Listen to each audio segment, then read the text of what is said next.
Hey guys, I'm Karen and this is the Run List. When is a million-dollar graft case not really a graft case? When is against this disgraced former Chinese official Bo Xilai?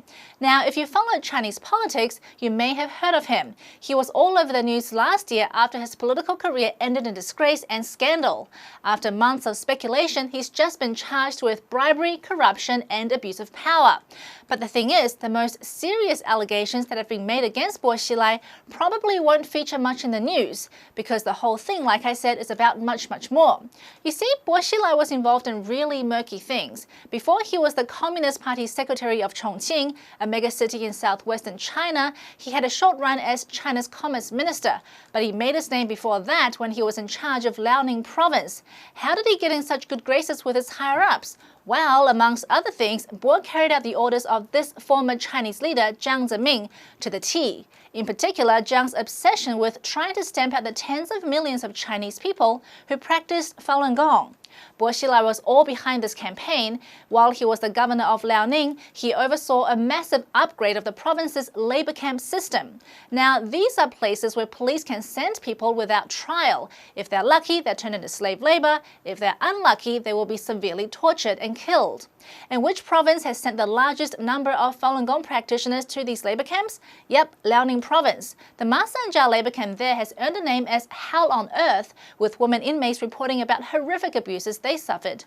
Okay, so labor camps exist all around China. What makes Bo Xilai worse than the official next door? Well, he had this former police chief who's now in jail. His name is Wang Lijun, and Wang's career grew alongside of Bo's. When they were both in Liaoning Province, Wang directed the Public Security Bureau of Jingzhou to run this medical entity that basically did research on organ transplants. A police chief doing research on organ transplants? They're completely different fields, right? Well, not in China.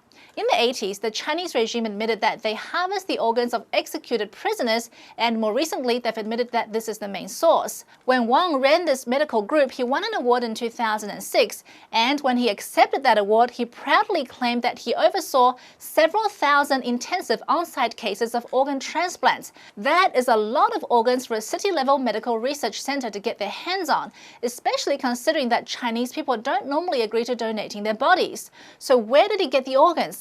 Let's see if we can connect the dots. So, Bo Xilai expands the labor camp so they can detain Falun Gong practitioners.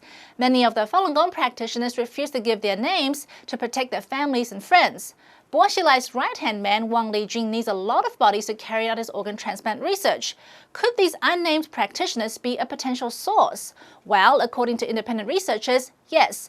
And they estimate that between 45,000 to 65,000 Falun Gong practitioners have been murdered specifically so that organs can be taken from them. These crimes happen inside military hospitals, and senior Chinese leaders are fully aware of this. That could be why, a month after Wang Lijun tried to defect in February last year because of a falling out with Bo Xilai, China's former Vice Health Minister Huang Jiefu rushed to say that they will end organ donations from executed prisoners. Wang Lijun was suddenly a loose cannon, and who knows what he could have revealed to the Americans to seek refuge. Then Bo Xilai was fired and then detained, and no one has seen him in public since March 2012. So why isn't Chinese media reporting about these serious allegations? Well, if they did, it would open up a massive can of worms that some former leaders have been trying to hide since 1999. Jiang Zemin and his cohorts don't want the Chinese public, or the rest of the world for that matter, to learn about the Falun Gong persecution, and they definitely don't want any of the organ harvesting stuff getting any attention. So the solution? Take Bo Xilai down with a run-of-the-mill charge of corruption and abuse of power. That way, the public thinks the government is doing a great job by taking down bad officials, and no one ever has to know about all that horrible killing and taking organs from political prisoners that's been happening for the past 14 years. So as we watch this trial play out in the coming weeks, remember, the whole thing will be nothing more than a show trial, while the truly heinous crimes remain hidden behind the glorified reports of another corrupt leader being taken down by the almighty party. So what do you guys think about Bo Xilai in this case? If you want to find out more, you can check out these videos that we've done before.